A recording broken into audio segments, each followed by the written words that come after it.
تو بہرحال قوموں کو پھر ہلاک کیا جاتا تھا. البتہ جن پر بالواسطہ تبلیغ ہوتی ہے ان کے لیے یہ انجام نہیں ہے. بلا واسطہ رسول نے اتمام حجت کر دیا تو اب رعایت نہیں ہے، اب وہ ہلاک کر دیے جائیں گے اگر وہ نہیں مانتے. تو اب یہ ہے کہ یہ امت محمد صلی اللہ علیہ وسلم شہداء علی الناس، یہ سورہ بقرہ میں کہا، اور کنتم خیر امت اخرجت للناس، تم بہترین امت ہو جو نکالی گئی ہے، برپا کی گئی ہے لوگوں کے لیے. تمہارا کام کیا ہے؟ تأمرون بالمعروف وتنہون عن المنکر وتؤمنون باللہ، نیکی کا حکم دیتے ہو، بدی سے روکتے ہو، اور اللہ پر ایمان پختہ رکھتے ہو. لیکن یہ تو صورت ہو گئی تھی حضور کے زمانے میں امت مسلمہ کی، لیکن یہ صورت دائم تو نہیں تھی، ہمیشہ رہنے والی تو نہیں تھی. ہر کمال راہ زوالے، ہر کمال کو زوال سے دوچار ہونا پڑتا ہے. امت مسلمہ پر بھی زوال آیا. سب سے پہلے دوبارہ ملوکیت قائم ہو گئی، جاگیرداریاں قائم ہو گئی، سرمایہ داری. جانتا ہوں میں یہ امت حامل قرآن نہیں ہے، وہی سرمایہ داری بندہ مومن کا دین. اب اس صورت میں کیا کیا جائے؟ امت تو بھول گئی. امت کو یہ یاد ہی نہیں کہ ہمیں تو دنیا والوں کو تبلیغ کرنی تھی، دنیا کو سمجھانا تھا، دنیا کو بتانا تھا، ان پر اتمام حجت کرنا تھا، ان تک دعوت و تبلیغ کا حق ادا کرنا تھا. امت تو بھول گئی اپنے گلچھروں میں، اپنے عیش میں، جسے حدیث نبوی میں کہا گیا ہے ملکن اعظم، کٹکھنی ملوکیت خلافت راشدہ کے بعد جو آئی ہے.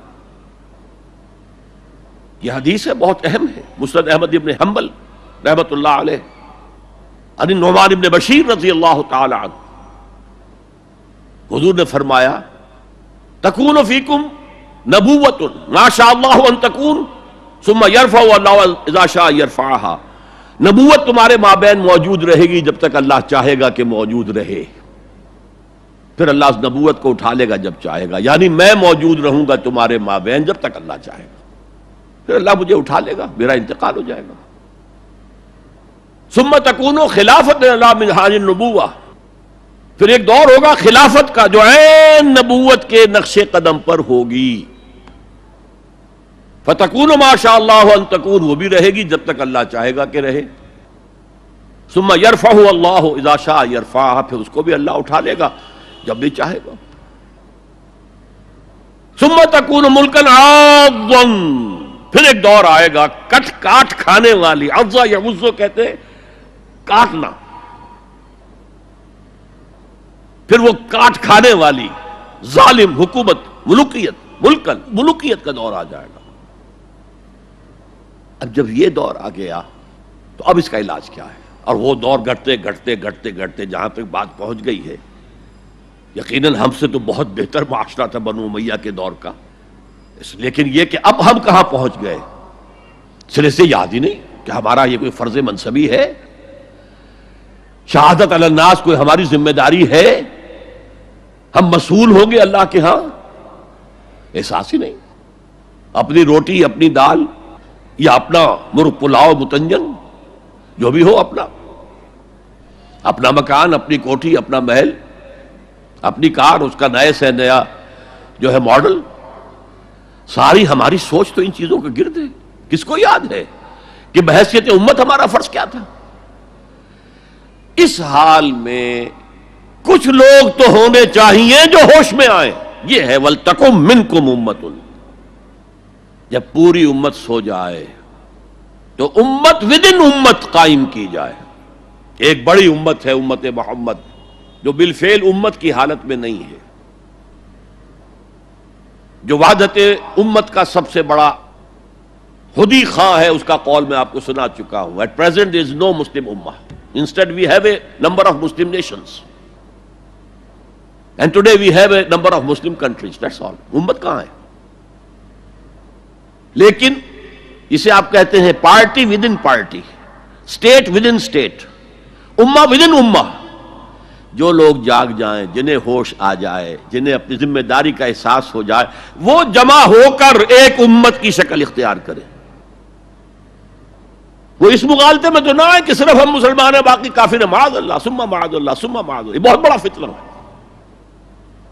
بس یہ ہے کہ حکیم سعید صاحب مرحوم ہمارے پاکستان والے، جن کے بڑے بھائی یہاں تھے دلی میں، حکیم عبدالحمید صاحب، انہوں نے ایک تحریک چلائی تھی، جاگو اور جگاؤ، جاگو اور جگاؤ، جاگو اور جگاؤ، یہ ان کے سلوگنز میں سے ہے۔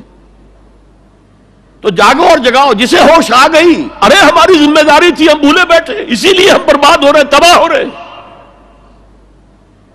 تو دوسروں کو بھی جگائیں، دوسروں کو بھی یاد دلائیں، اور مل جل کر ایک امت بن جائیں۔